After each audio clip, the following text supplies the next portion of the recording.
म्हातारा रामू एक प्रामाणिक शेतकरी होता. त्याच्याकडे वडिलोपार्जित नाशपातीची बाग होती, जी त्याच्या जगण्याचा आधार होती. यावर्षी बागेत खूप फळे आली. गावकरी त्याला म्हणाले की तो यावर्षी खूप श्रीमंत होईल. हे ऐकून म्हाताऱ्याला खूप आनंद झाला. एकदा त्याचा मुलगा तियेजू परत आला आणि म्हणाला की जिल्ह्याचे व्यापारी चांगल्या किमतीत नाशपाती खरेदी करत आहेत.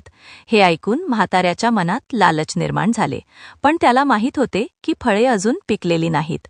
तरीही जास्त पैशांच्या मोहापायी त्याने ती फळे तोडण्याचा निर्णय घेतला.